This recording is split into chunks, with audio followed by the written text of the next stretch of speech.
some more hereafter lore. Now once again back to our question. What is it like in the hereafter? What is heaven like? The Swiss book author, Imhoff, wrote, As on earth, so in heaven. We cannot manage here on our planet Earth without some kind of order. And the same applies over there. We will certainly open our eyes wide when we arrive there one day and see how exactly everything is organized.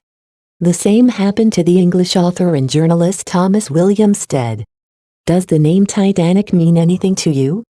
It was a huge luxury steamer. In April 1912, it collided with an iceberg on its maiden voyage between England and America, and it sank within a few hours. T.W. Stead was a 62-years-old journalist on this steamer, and he lost his life with 1,516 other passengers. Even before one knew more about the number of dead and survivals in England, Stead was able to make contact with a psychically gifted daughter in England and tell her that he had died and that he was now in the hereafter. T.W. Stead had intensively dealt with life after death during his lifetime, and he had apparently read all the information that was available in England at the time, ergo 100 years ago. He was therefore well prepared for his sudden death, and he became immediately aware that, like many others around him, he had lost his body and that he was now simply only a soul. The shock was therefore not as great as it was with the others, and he was therefore able to very consciously experience his arrival in the hereafter. His daughter Estelle was a writing medium, more about this later, and he was therefore able to report his observations, perceptions and insights to her over the following period. He ascertained that life in the hereafter was the way he had read in reports about it during his time on Earth. See the chapter at the end of this book, Suggested Books and Videos. He reported that where he found himself, things went along similar lines as on Earth. That he was in a kind of special sphere for souls that had been wrenched from their terrestrial life unprepared. Due to the prevalent color blue of the landscape, he called the region he found himself in the Blue Island. He was there with all the other casualties, and they were apparently there to recuperate from the shock of their sudden death. It was beautiful there. They were able to go for walks, read, engage in sport, sit together, chat, etc. He wrote amongst other things that just because he was now in the hereafter, he didn't suddenly know everything. He was engaged in learning more, and he was endeavoring to gain more understanding. And once he had opened a door to understanding, he would already see the next door, a door he would dearly like to open as well. Our development was progressing all the time. He also wrote that when relatives on Earth had the desire to convey something to their loved ones in the hereafter, it was very easily possible. The souls in the hereafter were apparently much more sensitive than we on Earth. If one were to direct distinct thoughts from Earth to where they were, there was a great possibility that these thoughts would get to where they were. I find that this is a good lead for relatives with feelings of guilt. Remember, I couldn't even say goodbye to my husband. Even if something in a human relationship had not been cleared up, or when something unsaid should have been said, this represents a very good opportunity to rectify this. One could therefore say or think, Dear Herbert, I am infinitely sorry for having to leave you on your own during your most difficult time. You can believe me when I say that I also suffered terribly from this enforced separation. I would also like to thank you with all my heart for the good times that we had together. It wasn't always that easy for you to deal with my righteousness. Please forgive me. Have you managed to recuperate a little? It is my dearest wish that things go well for you. One could also write a letter to the deceased and leave it open somewhere in the house. This would also be a possibility to say what has been left unsaid, so that peace can reign after some time has passed.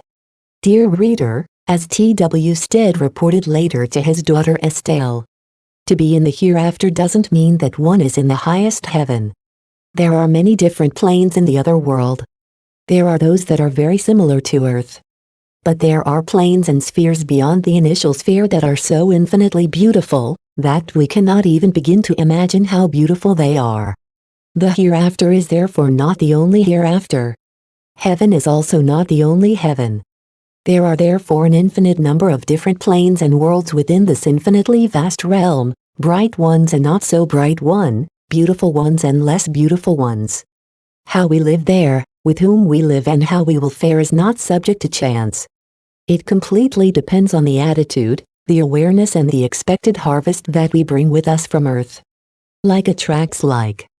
Due to the fact that all of us have a conscience, we are naturally aware just how we should be, namely loving, helpful, honest, generous, orderly, righteous, forgiving, compassionate, moderate, patient, etc.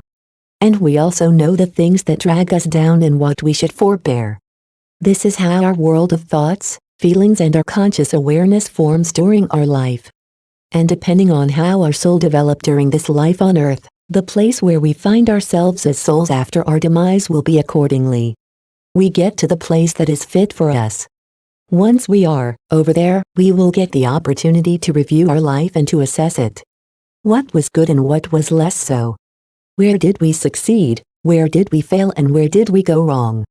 What was of value and what was worthless? What have we failed to do?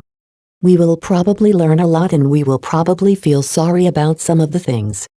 We will however realize after that, there will be no standing still for us.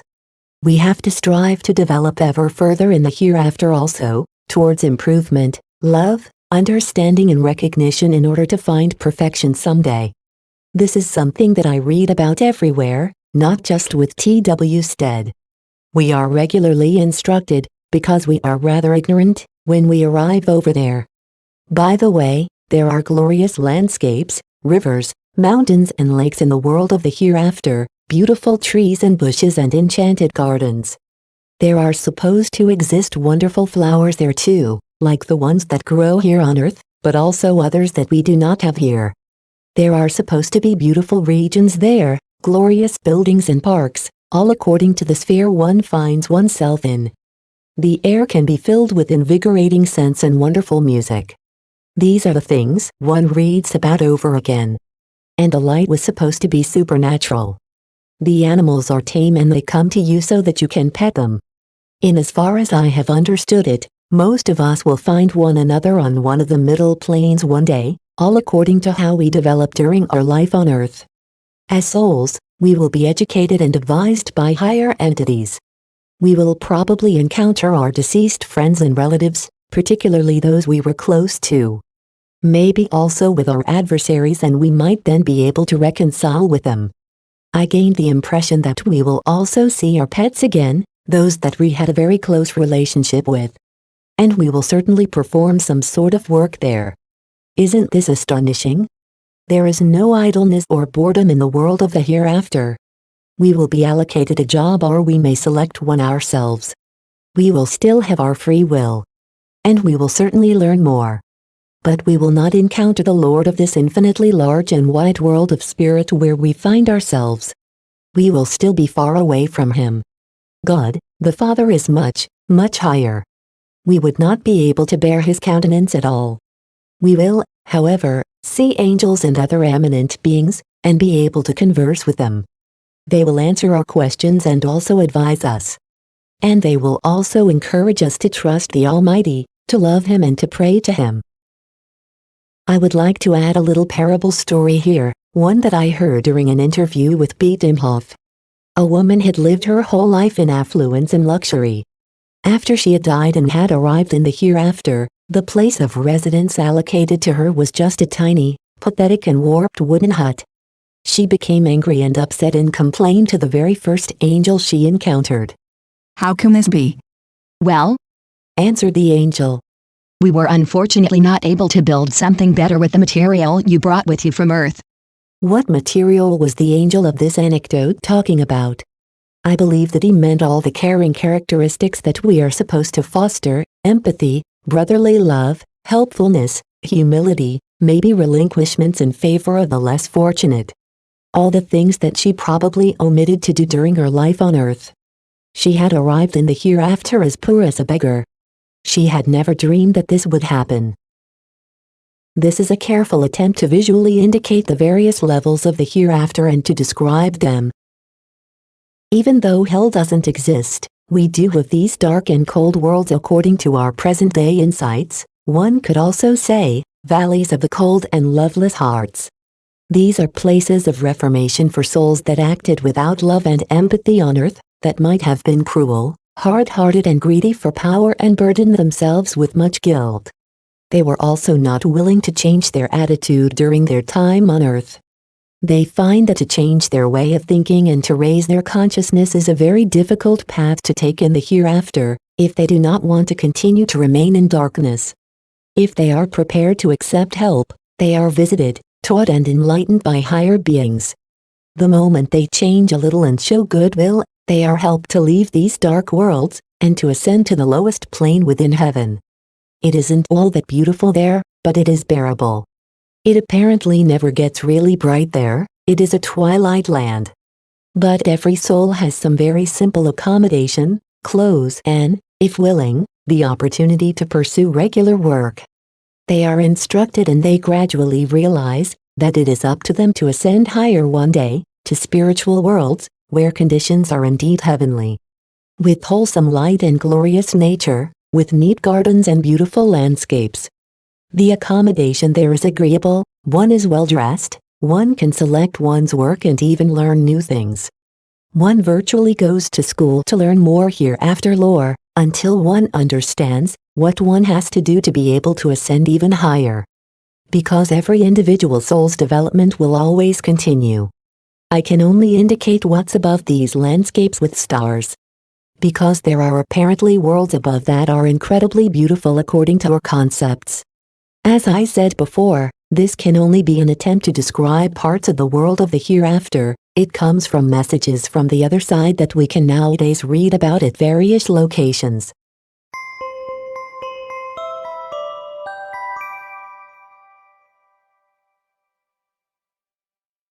A letter from the hereafter.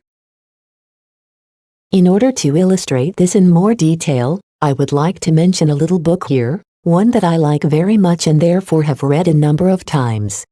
Its past history leads us to Brazil.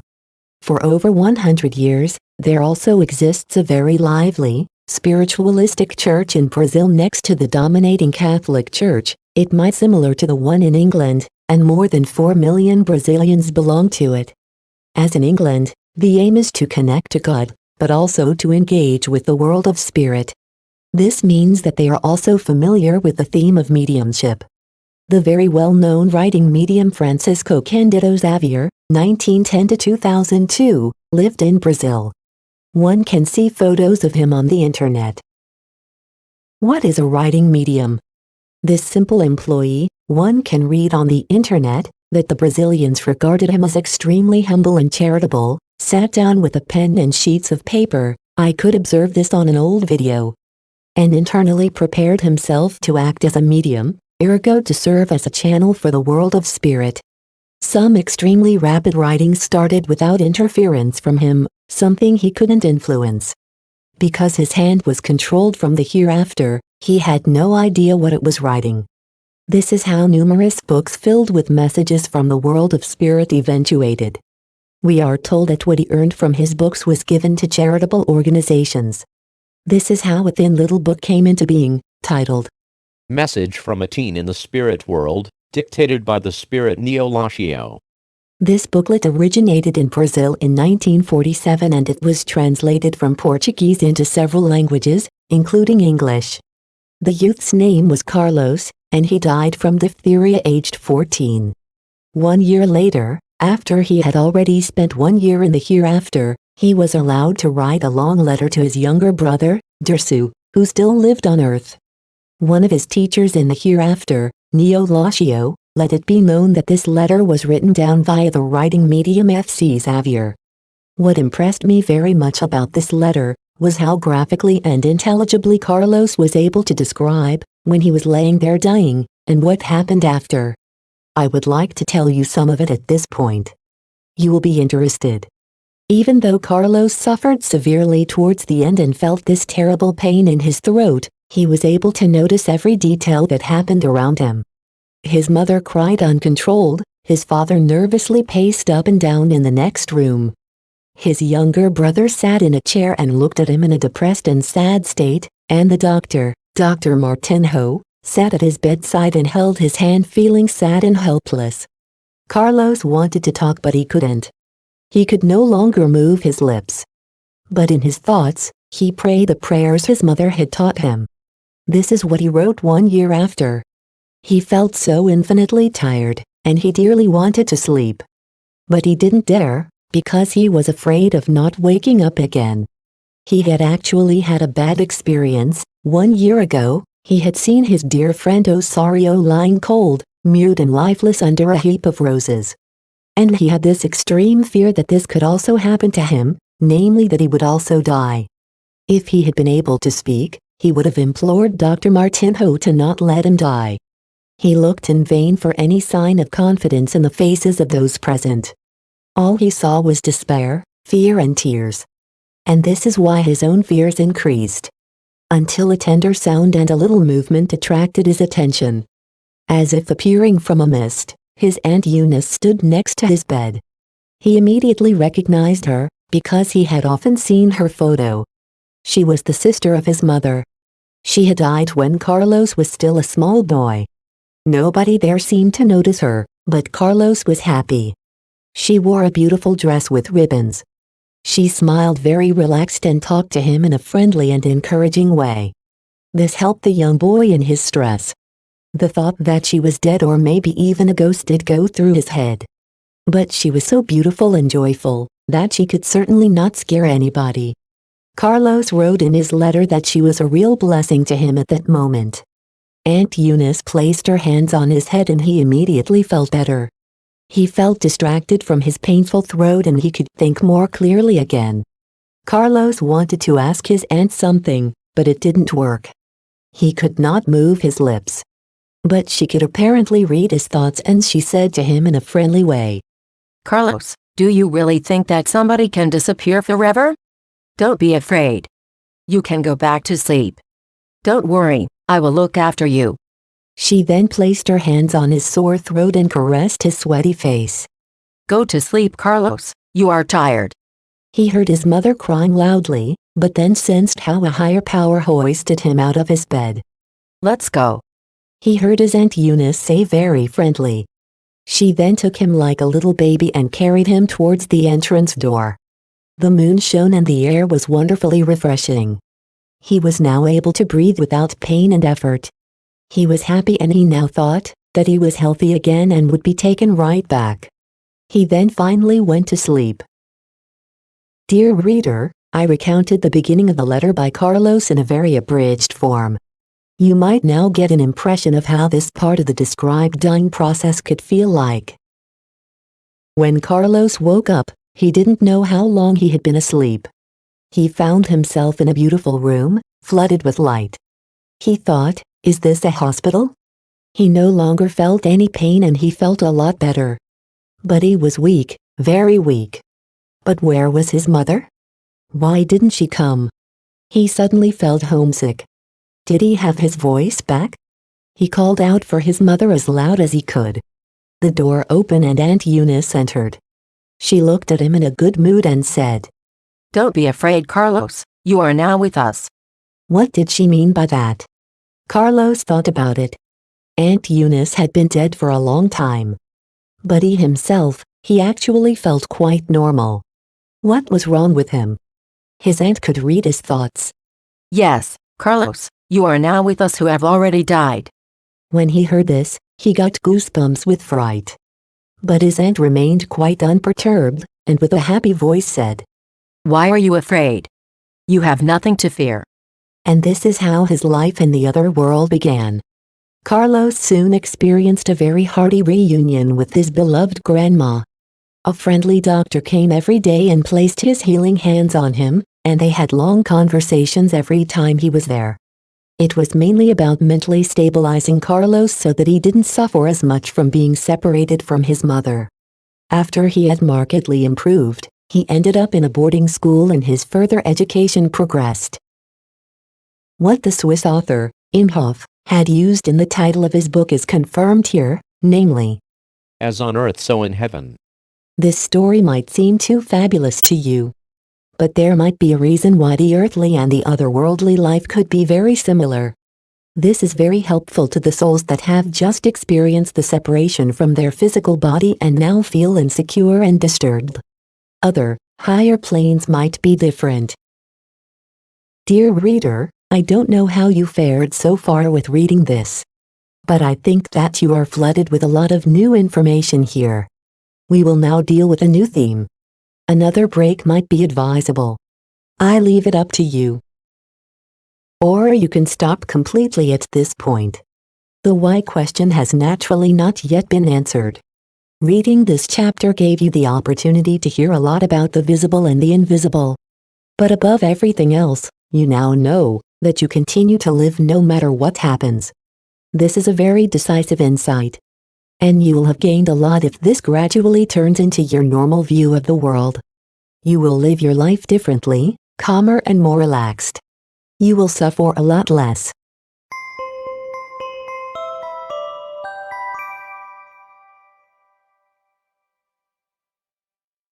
A special conversation. We will once again immerse ourselves in the theme, life after death. What I described above, namely the opportunity to develop further in the hereafter, to work and to learn, can last for years or decades, according to Earth years. But maybe one day one will be taken to one side for a conversation about how things might progress from there. Things do not remain like this forever. One might say to us that one is very pleased that we have made such an effort, and that our understanding and our consciousness have really expanded. But that we were surely aware that further development and further ascent were waiting for us, and that a lot of things had to be made amends for. We might ask, and what do I have to do to achieve this? We advise you to return to Earth, and once again dare to live a life of joy and suffering on Earth. To be born once again? All that risk involved? I will by then have forgotten all the things that I learned here, and make the same mistakes over again. No, you will not have forgotten everything. Your soul will carry it inside and also the memory of your time here in the world of spirit. You also have your conscience and your guardian angel, and they will warn you when you're about to stumble. And we will be with you and support you from here. But why should I return? It is much more beautiful here. And living here is also much easier. Because you will not progress with your development here in the long run. You do want to ascend higher. To do so, you require the learning experiences Earth provides, the experience to live in a heavy, physical body, and to confront all the temptations and difficulties life on Earth has to offer.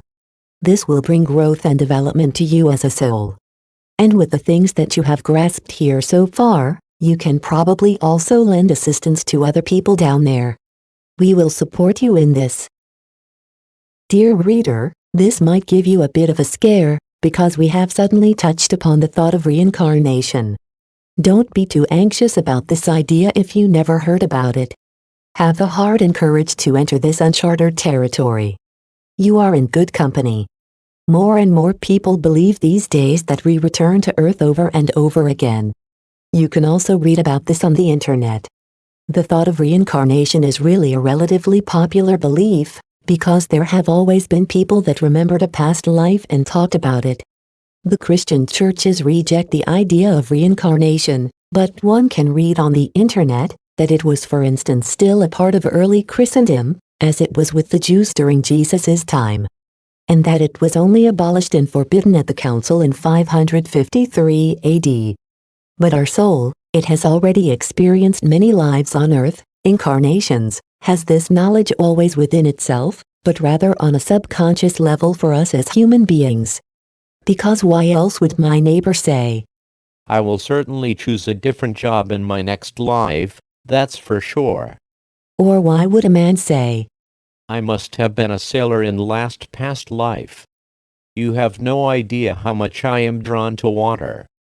Or, after a long telephone conversation with an old college friend, he said, Do you think that we will manage to see one another again in this life? Or, I will probably not be able to manage this in this life. Words like these, spoken in passing, allow us to recognize that the idea of a life before this life must slumber deep inside of us. It is that subconscious folklore. Another explanation for those that are not all that familiar with this. The word incarnation comes from Latin and means embodiment, to enter into the flesh. Reincarnation means re-embodiment. But one could also simply say rebirth.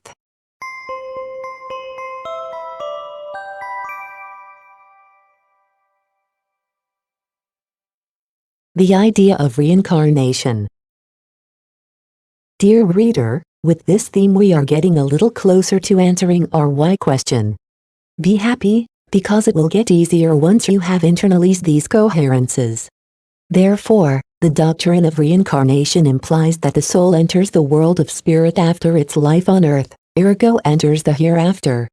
And that it returns to earth as a little child after a reasonable period of time in order to lead a new life as a human being. It is therefore a coming and going. But why? What sense does this make? The answer: every soul strives towards perfection. I will write about this later. And one singular human life would never suffice to achieve this goal. This makes sense when we observe ourselves dealing with our fellow men, with our manifold weaknesses and shortcomings, with our lovelessness and wickedness. When we include the idea of reincarnation in our view of the world, we are able to understand more and more. So, for instance, why do so many children die before they have actually started their life? What sense would it make if everything was over and done with for a singular soul? The idea of rebirth helps us understand. We can then imagine, this soul will return again, as a little child, and it might then experience a long and fulfilled life on earth. When we accept this idea within us, we will become calmer over time. We will be able to look upon all the fates and all the dying here on this planet with a little more understanding. I know that it isn't easy to comprehend all of this. But if we try to see the larger picture, ergo the coherences, the wide periods of time, we will become somewhat more composed when confronted with all that other misery here on earth. We will understand, one human life is just one small chapter within a long existence. I find genuine comfort in this. The dead little child that I held in my arms all these years ago, her soul does indeed have so many lives in front of it. I was naturally not aware of this in those days. The soul of this little girl has probably already incarnated again in the meantime, meaning that it has started a new life as a newborn in one family or another, or maybe even with the self-same family, because another girl was born soon after. When little children die, they are naturally also collected and taken to beautiful children's homes in the hereafter. One can read about this also. They are lovingly nurtured with great care and educated until their time to return to earth has come. This might initially sound a little like a fairy tale to us. But I've found in the meantime that I can imagine this very well. And I find that this could also be a blessing for parents who have lost a child. They might be able to recognize, yes indeed, we miss our child and we are terribly sad, but we can at least have the certainty that its life has not been extinguished altogether. They will have the certainty that it is well and lovingly taken care of. This must be of some comfort to them. And it will return to earth one day. You might want to take the time to quietly think about this. I read that 1/3 of the population of Finland believes in reincarnation. Strange, I would never have thought that. Because they are not Buddhists, the majority are Lutherans as far as I know. I have to admit that it took a long time before this became a part of my normal way of thinking, namely, I have been on the road for a long time, through many lives I have such an infinite lot of experiences behind me. How often have I died? How often maybe starved, drowned, beaten to death, died in a cot etc. And every human being that I deal with, has all of this behind them also. It's just that we don't have any conscious memory of it. If you are connected to the internet you can enter Reincarnation YouTube into your search engine and you can look at videos on this subject.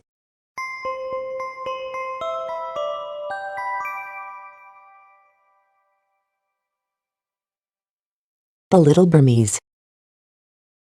The theme of reincarnation, ergo rebirth, has already been dealt with from all kinds of angles. I have at least 4 books in my bookshelves dealing with it. A newspaper report from 1962, cited from K.O. Schmidt's book. Kehret wieder, Menschenkinder. particularly remained in my memory. I recount the story in my own words. An 8-year-old girl in Burma, today's Myanmar, in Asia, suffered head injuries in a severe traffic accident, and lies in a coma for a long time after. When she finally wakes up, she has apparently lost the ability to speak her native tongue, and now speaks French. One of the doctors could understand her, because he had studied in Paris. After a while, this girl makes the following statement. Her name was Simone Raugard. She was born on the 9th of August 1887 in Briançon, in France, and she had 4 children. They were surely already wait for her, etc. An American parapsychologist got to hear about this case, and after a number of trips back and forth, he was able to establish that a girl with this name was born on the 9th of August 1887 in Briançon, and that she had died of puerperal fever on the 7th of May 1914 when she was still a young mother. The house that she had lived in was still standing, and when shown a photo, a Little Burmese girl recognized it immediately. Yes, this is where I live.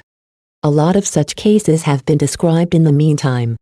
The American Ian Stevenson investigated the most promising cases for decades and published them in his book, European Cases of Reincarnation Type, in 2003.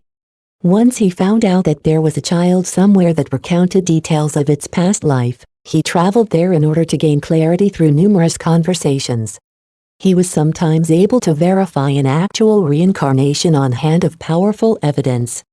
He was also able to ascertain that when children died very young, they would often reincarnate after a short time, after months or after 1 or 2 years, and sometime even into the same family. Other authors dealt with the question of why little children sometimes speak so strangely, as if they had memories from a time before they were born. This would often send a shudder down their spine. How could this possibly be? Small children are still very close to the celestial worlds. Have you ever noticed how very young babies can look at you so knowledgeably? They might still have the memory of the other world within themselves and maybe also of their past life. It is said that they have not yet forgotten the heavenly gardens. Because they are so tiny, they cannot talk about it. Adults remember past lives on very, very rare occasions. But small children do so relatively often.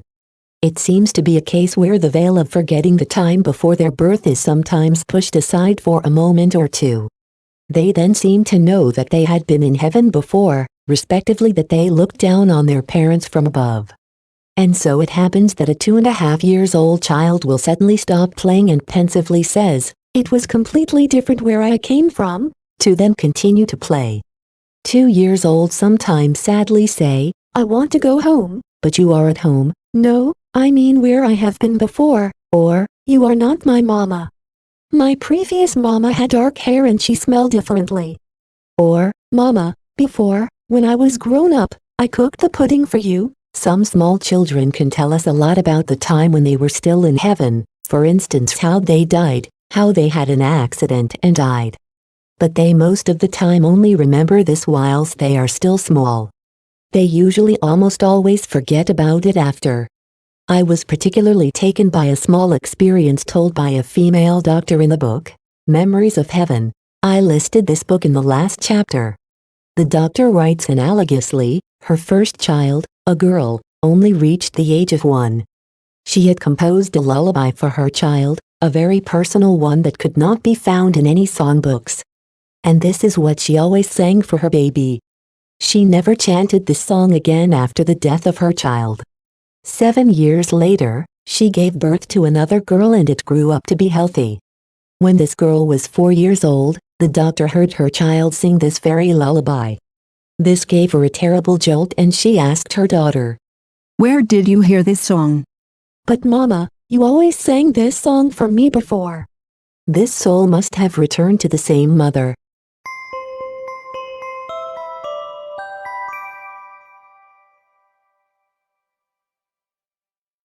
When somebody cannot believe in anything. I could never understand in the past that someone could not believe in anything. But I completely understand these days, when somebody says, I cannot believe all this nonsense. Each of us has a different background, not just in regards to family. The things that we bring with us from past incarnations, from past lives are indeed so different. They do not necessarily have to be such outstanding talents the like Mozart, Bach or Einstein possessed. But they also include all our other, inner characteristics, one could also call them, our character traits. And so, it can happen that some find it easy to believe things, they bring this with them from past lives. But it can also be a case where some have a blockage, that is there for various reasons. But I find that in regards to the theme of reincarnation, rebirth, it is not so much about faith, but rather more about knowledge and understanding. I mean to say that the information that I write down here is rather plain. The fact that so many children, and on rarer occasions adults, can remember a past life must have some meaning. And particularly if one can also verify that this life actually took place, at a specific time and a specific place, like it did with a little Burmese girl. One does then not have to think that one could believe it, because it has become comprehensible. But everyone can deal with this information as they see fit. Why can you, and I, not remember a past life? Because we could hardly deal with it. We are supposed to dedicate all of our attention to our current life that is hard enough as it is. I have up to now only ever met one person that told me that she can remember a past life very succinctly. She lives here in Lubbock. You have probably noticed that I would like to become more intimate with the theme of rebirth, because I feel that we require this insight in order to be able to answer the all-important why question. I gradually started to comprehend this myself, and I am absolutely convinced that all of us have already had a lot of lives in the past, each one of us. We have experiences with being born and with dying. With joys and with suffering. With love and with hatred. With lying and with being lied to. And probably also with priests, monks and churches. And a lot of the things we experienced as a soul in past lives were decidedly also terrible, were traumatic, and the soul still remembers it all. And parts of it stick to our subconscious. There are people whose throat tightens up when they smell frankincense or hear an organ play. They become ill by just entering a church or a graveyard. Why this is so can only be explained on hand of possible terrible experiences in a previous life. Did the soul, for instance, have some horrific experiences with the church during the Middle Ages? The Inquisition with its tortures, pyres and the burning of witches springs to mind, allegedly all in the name of God and Jesus Christ whilst the church bells were ringing and pious words were spoken. The soul never forgot these traumatic experiences. This can be one of the reasons why somebody will instinctively reject everything to do with religion and the church. We therefore carry an infinite number of impressions from past lives within us. We are not aware of them, but they are there just the same. We were, however, not just victims. We were naturally also perpetrators. Who knows what kind of terrible deeds we have done in the past? We might also have been very cruel. We just no longer remember it. But our soul still knows about it. We were not always as tame and good-natured as we are today. It is, however, the way we are today, and it is the result of all our past lives. And we are surprised to find that all of us are so completely different and that we have the most peculiar and the strangest character traits. Some will not climb an observation tower at all cost, whilst some will, for all the money in the world, not step onto a boat. Some faint by the sight of blood whilst others get into a panic when they see a large dog. Why is one afraid of rats, mice and spiders? Why do some small children cry their eyes out when asked to get into the water at the beach? How can one be afraid of certain colors, smells or noises? Where do these nightmares stem from? When one takes the possibility of reincarnation into consideration, one is able to understand some of this. I know that all of these thoughts and considerations take some getting used to when one has never heard about them before. Even if one keeps an open mind, it can take years before the idea of rebirth becomes part of one's own, completely normal view of the world. This was so in my case. It did indeed take a long time. Even though we have already learned a lot, the all-important why question has still not been answered. A few substantial things are still missing. we must finally get to the question of why we live on Earth with a body and a soul. What are we actually? Where is our origin to be found? I will talk about this in the next chapter. Get ready to deal with a really difficult subject.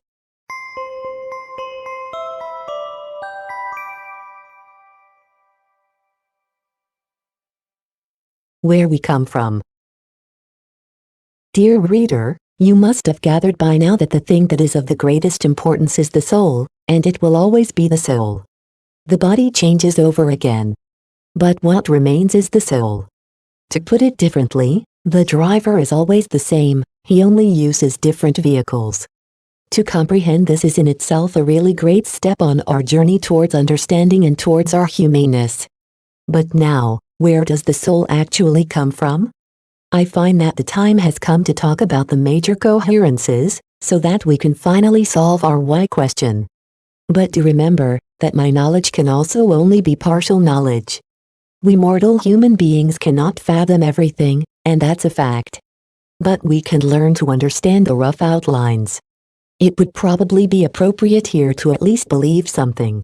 I find that the things that we have discussed so far, life after death and the idea of reincarnation, can quite easily be grasped by the mind.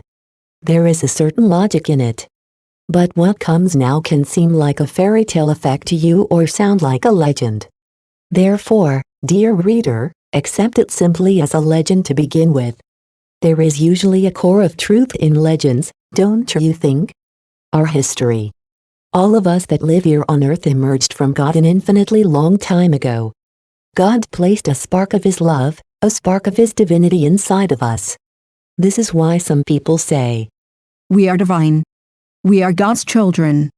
This is where this father-child notion Christian tradition adheres to has its origin. Accordingly, the highest power within the universe is our Father.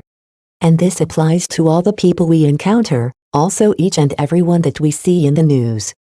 This can certainly go beyond our capacity to imagine things, but we could consider it possible, couldn't we? Even though one might not see it on the outside, we are of divine origin inside. Well, I say so, but you do not necessarily have to believe it. It is up to you. I will continue with our story. We were once beautiful and flawless. We loved God, our Father, and we loved one another. We lived in God's immeasurable spiritual realm that offered us infinite room for our unfoldment. Wonderful harmony reigned amongst us, joy and bliss. Conflict, hatred and envy were unknown to us, as were greed, avarice and lies. It was a paradisical life that lasted a long, long time. But this harmony was tarnished somewhere along the line. Thoughts developed in the radiant angel of light Lucifer, whom we call devil or Satan later. Thoughts that had never been thought before in these bright, heavenly regions, these were thoughts of envy and jealousy. Lucifer was jealous of his higher-placed brother, the Son, whom we later called Jesus during his short life on earth. Lucifer wanted to take his place. He kept his thought to himself for a long time. But he then turned to others. He also turned to us and infected us with his discontentment. He promised to do everything even better, to establish a new order, a better order for us, with better opportunities. Time went by. But a point arrived when many of us finally felt the wish to follow Lucifer and to benefit from the new opportunities he had promised us. But this was a rebellion against the Father, and it was unthinkable in the heavenly regions. But once the thought of discontentment has taken hold inside of us, we were no longer able to shake it off. We were even prepared to leave our heavenly home for this. Lucifer must have continuously talked this over with us, namely how wonderful this would turn out to be. We experience how seducible people can be even nowadays, when somebody appears who can talk eloquently. It is said that this desire grew in us over time and this made us lose our original innocence, purity and felicity. We darkened and we didn't even notice it. We were simply dumb and frivolous. That someone could dupe and inveigle us like this was simply incredible. The following situation developed in our eternal homeland at some stage. Lucifer did not receive the Father's permission to take the place of the Son. But this Prince of Light had got completely involved in this desire and influenced us to such a degree that we were prepared to go with him, to experience something new and to develop ourselves outside of our heavenly homeland. We must have imagined that it would probably be extremely beautiful. The Father let us go with a heavy heart. We hear from various sources that we did not go voluntarily, that we were evicted, because we were not ready to relinquish our desire and did not let it rest. Be that as it may, we lost our beautiful home. This reminds us of the symbolical story of Adam and Eve and their ejection from paradise. They had also wanted more than to simply be happy and content dwellers in this wonderful garden. It is said that 1/3 of the inhabitants of the heavenly regions have left their original homeland in this way. And you and me, we were with them.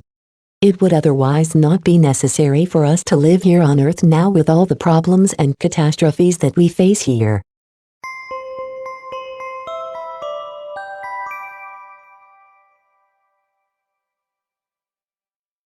The original fall from grace. The words fall from grace do actually exist. It denotes the things that happened then, our rebellion and our exodus from paradise, our separation from our homeland and from God.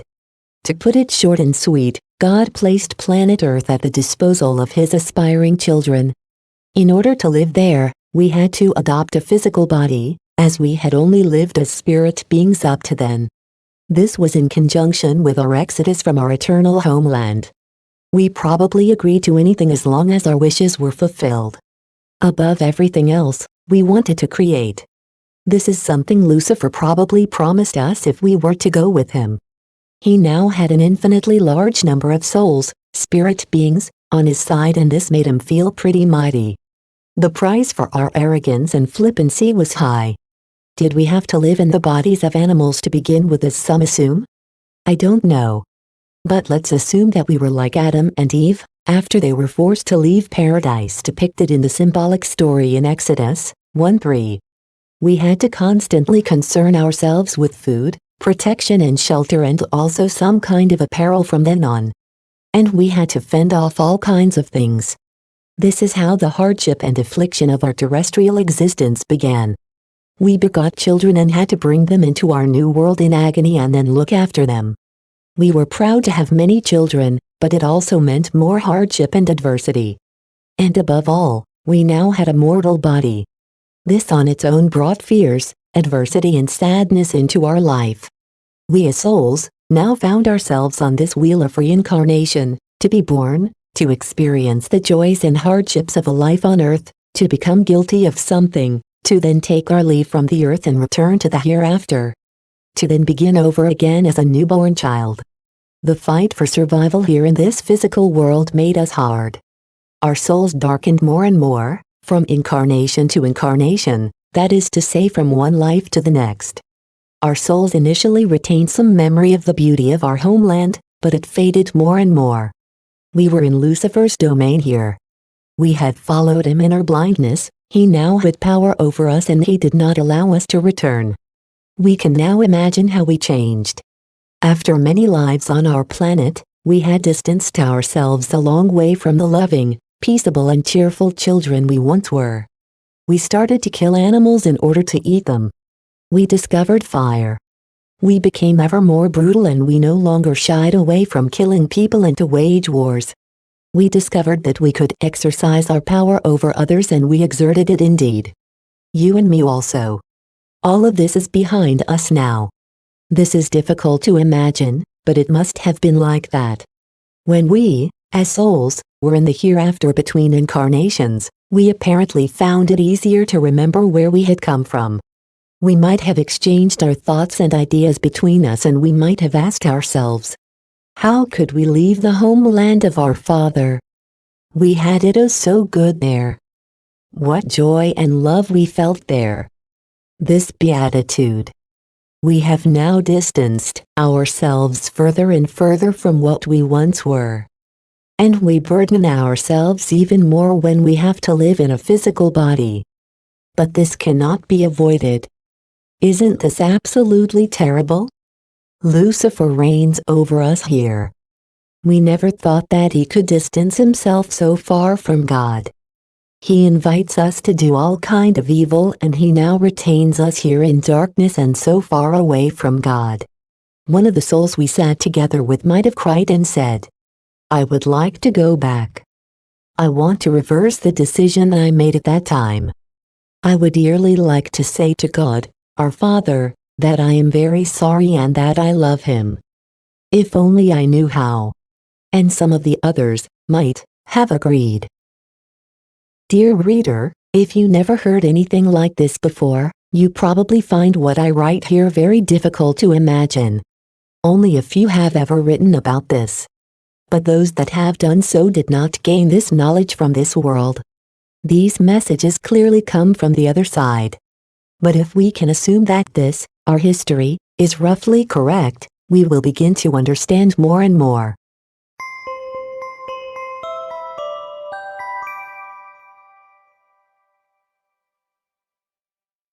The Parable of the Prodigal Son.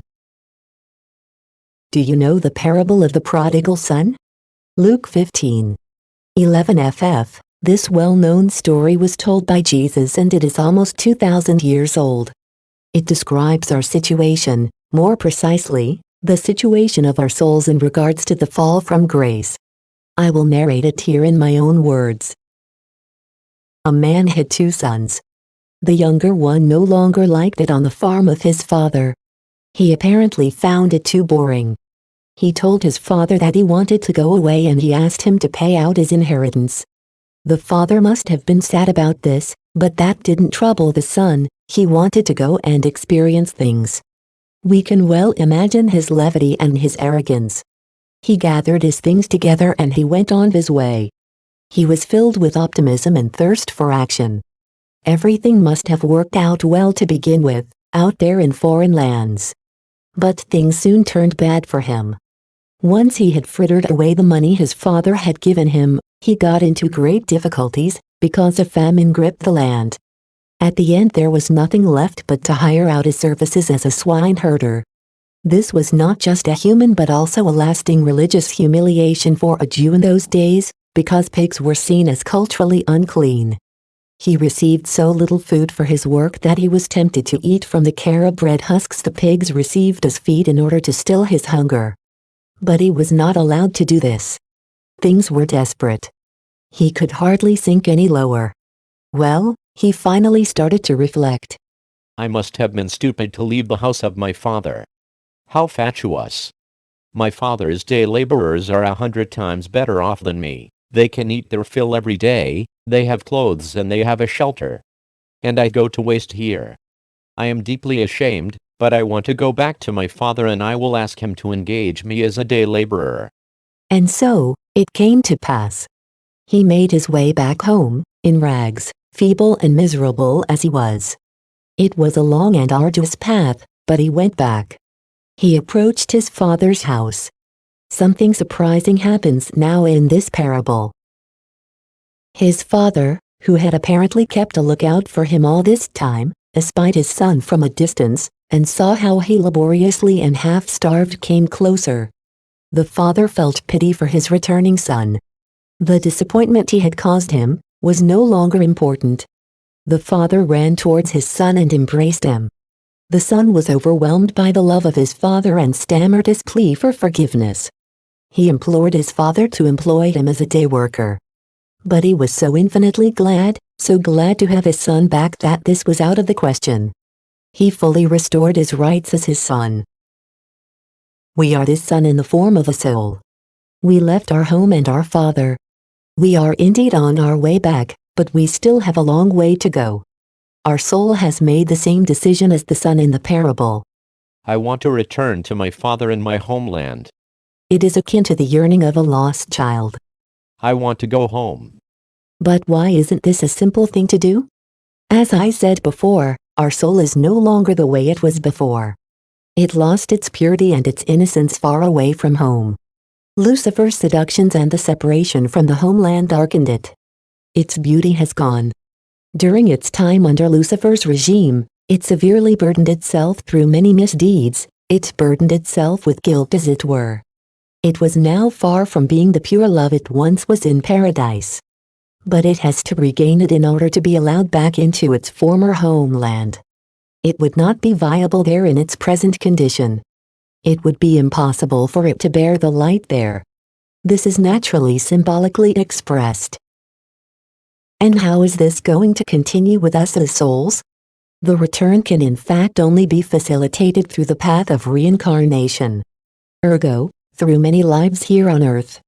Every human life involves joy and suffering and often also catastrophes. It gives us the opportunity to collect experiences, to improve ourselves and to progress along our paths. All the experiences that we make here help us to improve and to perfect ourselves, ergo to really discern. By making a great effort and suffering great difficulties, we get ever closer to our aim, step by step. Let us equate the idea of reincarnation with the parable of the prodigal son. The son in the parable also had to arduously find his way back. To make the decision to return did not suffice. This did not make them send a carriage to collect him. He had to place one foot before the other. But then, once he had finally achieved it, he was welcomed with joy and love and he received a new garment, new sandals and the signet ring he was entitled to as a son, and he was again as he was before. This was made possible through the incredible love of his father. One day, we will also have perfected ourselves to a degree where we will no longer have to return to earth as newborn children. We will then be back home and in the light. We will once again wear our original, bright and beautiful garment.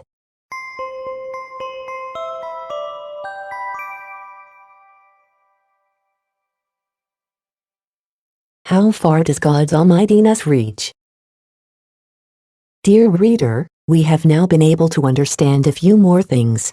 Our why question has now nearly been answered. We can now better understand why we as human beings often have arduously struggled through life. The answer would be, because we, as souls, have detached ourselves from our beautiful life with God and our homeland. And because our way back is only possible through many lives on earth, they are often everything else but easy. But now a completely different thought. It had always been asserted that God represents love, and that He is also almighty into the bargain. But a lot of people cannot believe in this love at all. They substantiate this as follows. If God was indeed love and almighty into the bargain, how could He possibly put up with what's happening here on earth? Why doesn't He interfere seeing all this adversity and misery, crime, wars, catastrophes, floods, and illnesses? The abuse of children. Therefore, there is no God. And that's the end of it. This is the disappointment people feel when they have lost their faith during the course of their life and probably after some very sad experiences, a faith they probably still had during their childhood. To believe in, dear God, and to trust in Him was a lot easier then. But as you are aware yourself, a lot of things are really incredibly terrible and cruel here on this earth. We can often hardly fathom the things that people and animals have to suffer. I myself often thought in desperation in the past, I don't understand this. If He really has the power, why doesn't He intervene? Dear reader, what this chapter deals with is not all that easy to understand. We are actually dealing with a very serious theological question here. If it should become too difficult for you, I suggest that you put it aside for now and continue with the next chapter.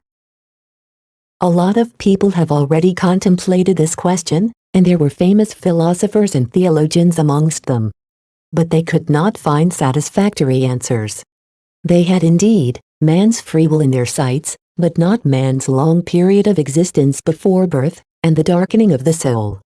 We can only find satisfactory answers within the highly placed messages from the world of spirit. Both are taken into the equation there, the free will, and a long period of existence of the human soul before its birth. A Protestant parson gave a remarkable answer during a lecture he gave in Bielefeld in 1991. It was Pastor Dr. Phil Günther Schwarz. 1928 to 2009. He was an ingenious, intrepid and sharp-witted theologian and linguist. He also avowed to the idea of rebirth, and this got him into trouble with his superior church authority. He spent his last days not far from here, in Wagenfeld. I have read some of the things that he had said and written. I cannot tell you how much I respect Günther Schwarz. for what he said.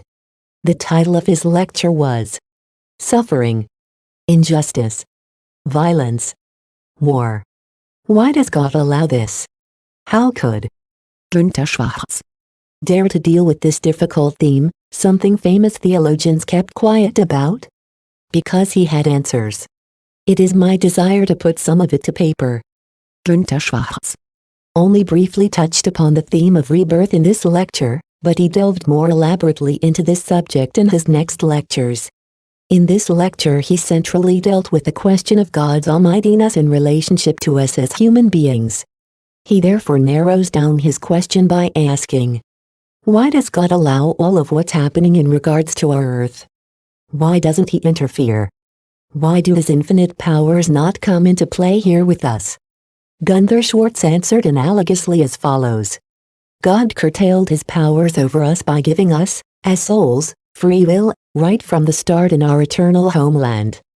Gunther Schwarz maintains that our free will was his greatest gift to us. We as human beings are able to decide what we wanted at a moment's notice. We possess the freedom of choice. A lot of the things that take place on our planet Earth on a daily basis was naturally against God's will. But God affords us the freedom and does not interfere, because we were given our free will and he does not infringe upon it. Furthermore, we are here on earth in order to gradually find our way back to God and to our eternal homeland, to earn this return like the Prodigal Son. Gunther Schwarz thought that one could therefore call our planet a schooling planet. And through the way we pursue our path here, conduct ourselves, choose and decide, we would learn and gain insights. He accordingly also said, we are not hindered by God from committing injustices and crimes, because we do indeed possess our free will. I find what I write here quite shocking, but we experience this on a daily basis. Nobody is stopped from doing evil deeds. After these words we naturally ask ourselves, yes, but why did God give us this free will, if it results in such horrible disadvantages for all of mankind and the whole planet? The answer given by Pastor Gunther Schwarz is accordingly as follows. God wanted children and not robots. He could have simply programmed us. But this was not worthy of him, because he wanted children that could freely unfold and develop as individuals in his expansive spiritual realm. All within the parameters set by him. Gunther Schwarz said that there were no restrictions within God's expansive realm, except the ones that love imposed. God therefore wants love and harmony in his realm, and the kind of order that existed at the beginning. But we, as human beings, could, and can, freely choose and we can decide unhindered against any of it, at any time. God didn't know that we, his children, would break out and rebel. He is not omniscient in regards to the future. If he were omniscient, everything would be predetermined and the future would not be free and thereby, our will would also not be free. God is naturally able to predict, based on the actions of his children, the consequences well into the future in spite of this. We human beings also possess the gift of foresight, even if only to a more restricted degree. Gunther Schwarz said that evening that, injustice, violence and wars are naturally against God's will. But God affords us the freedom so that we can follow our path to the end, and so we can recognize in the process where our separation from him and his order takes us. Our self-inflicted suffering leads us to insights, it educates us and teaches us. Taking this path would bring us one step at a time closer to our eternal homeland. If God were almighty in dealing with us, he would be responsible for everything that happens here on earth. But as we have our free will, something he doesn't infringe upon, we, as human beings, bear the responsibility ourselves. Thus far with the lecture, given by the theologian Gunther Schwarz. As you can see, it is indeed a very difficult subject. This theologian admits that he wrote a lot of things that didn't develop from thin air, but was received from the other side, ergo through inspiration from the world of spirit. God didn't want robots, he wanted children. This is such a wonderful saying. The word, The other side. also falls into this category. God does not want underlings, he wants co-workers. Dear reader, Do you have an inkling of what this means? No subordinates, no robots, but beloved children and mature co-workers. Isn't this just wonderful? This changes our image of God and also our own. Co-workers? Can we little people on earth actually be God's and the angels' co-workers? To put it very simply, isn't it always a case of amplifying good on our planet Earth, and avoid evil? We make a contribution with every good word, every loving deed, no matter how insignificant they are. There is a huge difference between whether people love or hate, whether they assist another human being or an animal, or whether they harm or exploit others. We decide the direction we want to develop every day. We can in fact be God's co-workers.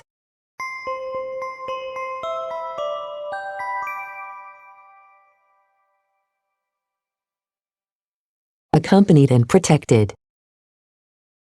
I have thought about this in the past, namely that people above everything are the ones that cause all this suffering. We cause ourselves a lot of harm by, for instance, not looking after our health. But we also do it to one another, consciously or unconsciously. As we know these days, we can even be blamed for a large part of the natural catastrophes happening around us. But in spite of this, I still find it difficult to deal with the fact that children are exposed to such a lot of suffering and injustice. And old, helpless people.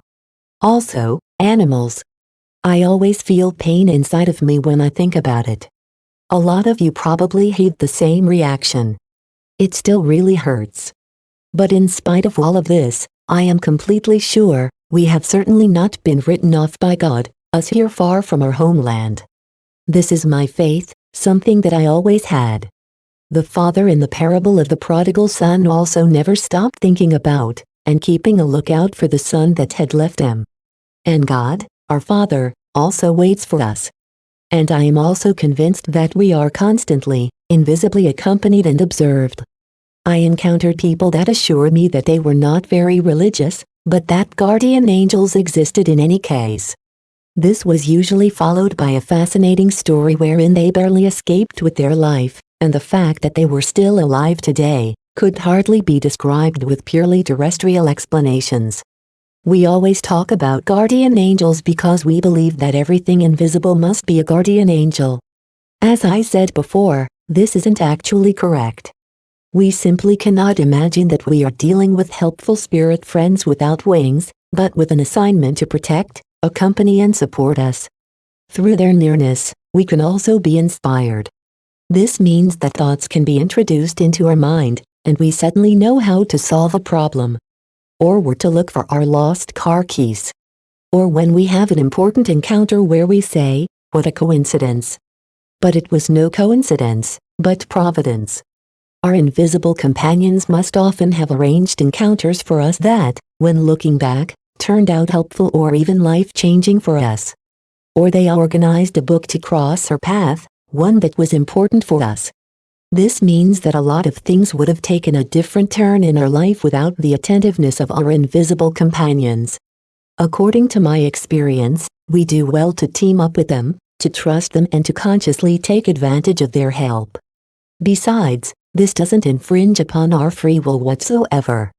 Because we always decide whether we want to accept a recommendation by our invisible companions.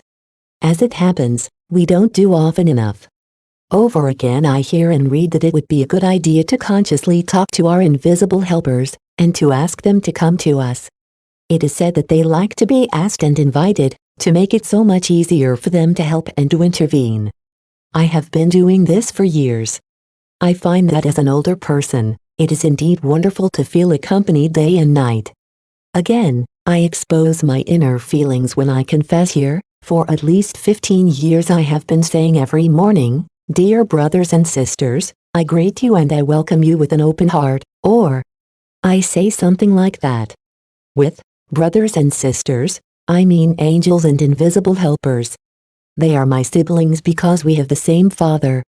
I therefore call them brothers and sisters. I am absolutely sure that they are here. Don't think that I am alone, a lonely old woman, when you see me walking through a meadow. The fact is that I am never alone.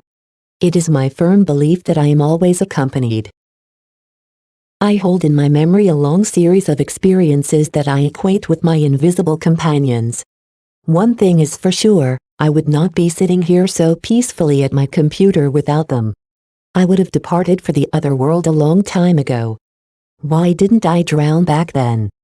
Why did I escape from having a frontal collision in such a wonderful way?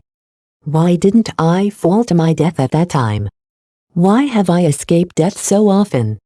I see it in this light these days. My time was not up. According to my life's plan, I was supposed to live a little longer, and this is why my invisible companions saved me so I could live on. This raises the question, does a plan for our life really exist? Is it possible that a lot of things are predetermined? Isn't everything coincidence or simply one's fate, as some maintain? There are voices that assert that a plan actually exists for each of us.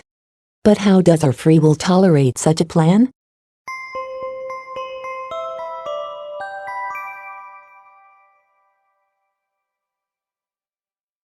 Our life's plan. Isn't it terrible how we have gotten used to all these terrible news items? So many people die of starvation, and this includes children. A lot of refugees have once again died in the Mediterranean Sea. Wars annihilate whole families, villages and cities and districts. One refrains from showing corpses during the news. And we sit on our couches and remain quite calm when faced with all that misery. There is nothing we can do. I myself can only cope with this, because I know that no soul is ever annihilated, not one single soul. People die, that much is true. But only their physical body is dead, and it is then no longer of any concern. But they will naturally survive as souls. Everything inside a human being that is not physical continues to live within the personality. And this is a lot. It is the essence of a human being. Dear reader, we have already discussed a number of themes, and there was a lot amongst it that takes some getting used to, am I right? But I now have to familiarize you with this last point. It, so to speak, represents the icing on the cake, the thing still missing in regards to answering our major question, why does God allow all of this? Ergo, there are many voices that say, something like a life plan exists for every human life. And if you like, you can also include the idea of a life plan into your view of the world. When the soul is still in the hereafter and before it incarnates back on earth, it approximately knows what it can expect in its new life. It roughly knows how it will be, the living conditions and its life's tasks. And it will have agreed to it. It will have consented to experiencing this new life. During its time in the other world, it will actually have learned more and understood more, and it will have designed its life plan for its future incarnation with the cooperation of higher entities. It is also aware that there is probably also suffering and difficulties involved. Our soul has given consent, because it has something different in mind than simply well-being and happiness. We find this strange, but we are already in a position to understand the gist of it. The soul has one aim: I would like to go home. It would like to return to God, like the prodigal son, and it knows. It is not the wonderful feeling of wellness that will further its progress on its path, but working out problems. The painful experiences, the difficulties, the struggling and the disappointments, all of these difficulties help the soul to develop, to grow and to mature. This is probably new to you, so leave it be as it is, and take a little breather. The asterisk means, take a break and breathe deeply. We, as souls, do therefore not simply jump into a new life on earth with the thought, let's see what develops this time. No, one cogitates first, what is next, in line, for us as a soul? What are we going to deal with in this next life? Wherein do we want to have our experiences, and what do we want to improve within ourselves? Are we perhaps urgently trying to atone for something? Ergo, higher entities do help us to establish a suitable life plan. In which country and into which family do we want to be born? What is our physical constitution going to be, and how long should our life last? What are we going to look like outside, tall or small, good-looking or rather inconspicuous, filled with vitality or rather weak and sickly? Do we choose rich or poor parents? Even though we possess our free will day after day, and even though this gives us our choices, certain things within our new terrestrial existences are predestined, but they have been part of our choices during the planning of our next life. We concurred from within our free will. You have probably never heard any of this before. This must be absolute new ground for you, but to know this is ever so helpful. Anyhow, this has been my own experience. Can a soul agree to be born into a disabled or even a deformed body? This does seem unthinkable. Yes, this is indeed unthinkable to us to begin with. Because we, as human beings, want to always be happy above everything else. Or we want at least be well off to some extent, us and our family.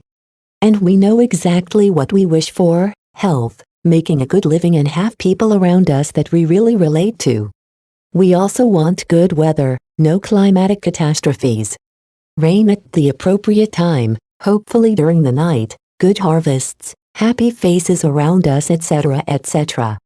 And as we have to die, our heart should simply stop during the night as we sleep. But our soul has something different in mind. It wants the opportunity to grow and to develop itself. It has, as mentioned before, an aim in mind, to reach perfection, so that it can return to God and its original homeland.